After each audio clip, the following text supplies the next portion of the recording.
Bien bonsoir tout le monde, pas oublier ou sous page pour là qui c'est MVP Maxo Vidéo Production. C'est un plaisir pour nous à chaque fois pour nous servir.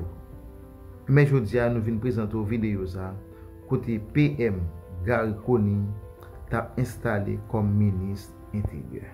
Ça veut dire PM Gary Coney non seulement c'est ministre, ça veut dire c'est premier ministre PIA et ensuite c'est ministre intérieur.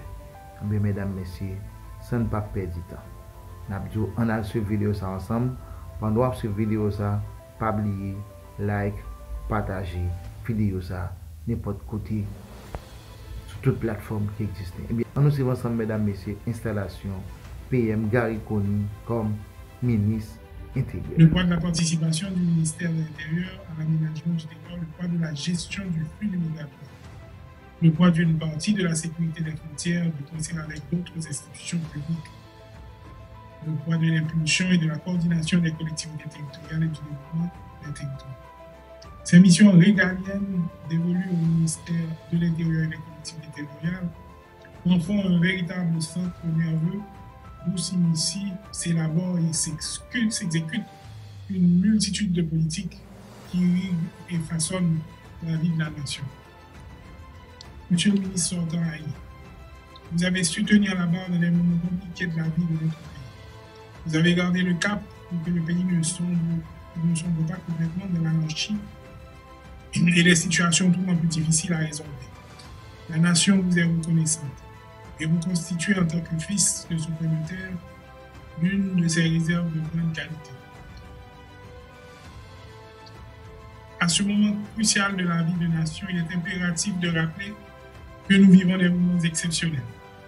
Ces moments qui appellent des femmes et des hommes à prendre leurs responsabilités devant l'histoire et à s'investir pleinement dans la vie de leur pays. Ces moments particuliers où le territoire fait face à des défis majeurs pour sa sécurité. Les bandes armées sèment la désolation dans une partie du pays par des actes de violence de toutes sortes, d'incendies et de dépossession de biens de nos compatriotes, souvent acquis au prix de grands sacrifices. Ces situations doivent cesser. Nous allons nous engager de concert avec les autres entités responsables de la sécurité du pays à juguler ce fléau. Toutefois, le maître mot de cette gestion sécuritaire réside dans la détention d'informations fiables à même de donner aux différentes autorités un avantage considérable dans la connaissance des territoires et des actes qui s'y perpétuent. Le territoire de la République d'Haïti est indivisible et personne ne peut s'arroger le droit de disséquer. Les territoires soumis aux assauts des bandes criminelles seront repris, pacifiés et deviendront des espaces de réinsertion exemplaires. Cet engagement que je prends aujourd'hui est partagé par l'ensemble des forces impliquées dans la gestion sécuritaire du pays. Mesdames, Messieurs, les crises successives que traverse notre pays depuis plusieurs années détournent trop souvent notre attention des enjeux extrêmement importants dans la vie de notre pays. C'est le cas de l'implication fondamentale du ministère de l'Intérieur et des collectivités territoriales dans la gestion de l'aménagement du territoire qui constitue l'un des talons d'Achille de nos politiques publiques. Or, si l'harmonisation ne s'effectue pas entre les villes et les campagnes, si certains territoires se trouvent exclus du champ des services publics au point que leurs habitants échappent à toutes leurs obligations citoyennes, au point que leur existence ne tient qu'à leur propre débrouillardise, au point de se sentir ostracisés par les autorités qui devraient les inclure dans le champ de la vie publique, ces constats relèvent d'une lucide revue de nos comportements depuis la naissance de notre patrie. Il faudra changer cet état de fait et mettre en cohésion les travaux, études et les différentes institutions publiques dont la mission est de penser, impulser, proposer et mettre en œuvre les politiques publiques. Il s'agit de sentiers importants que nous allons initier en espérant qu'il sera perpétué par les responsables qui prennent en charge à la fin de notre mission. L'autre chantier consiste dans la gestion des flux migratoires internes et externes. En effet, durant ces dernières années, notre pays a fait face à des problèmes migratoires de grande envergure.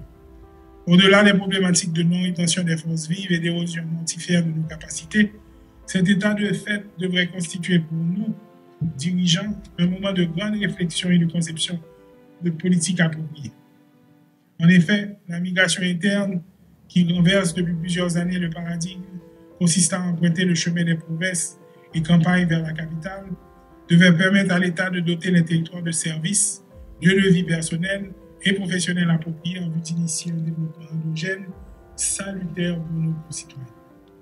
Distingués invités, mesdames et messieurs, les responsabilités attachées aux missions du ministère de l'Intérieur et de la collectivité territoriale renvoient également à la coordination des collectivités territoriales à l'impulsion nécessaire à leur efficacité.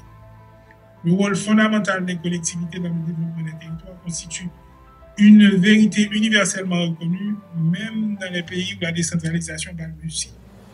En Haïti, nous disposons depuis plusieurs années de tous les textes permettant aux collectivités d'être plus efficientes et de jouer leur rôle plein et entier. Mais leurs faiblesses sont substantielles. À la faiblesse des institutions publiques et à fortiori du ministère dont elles relèvent afin de les accompagner, les encadrer et les renforcer dans de bonnes conditions.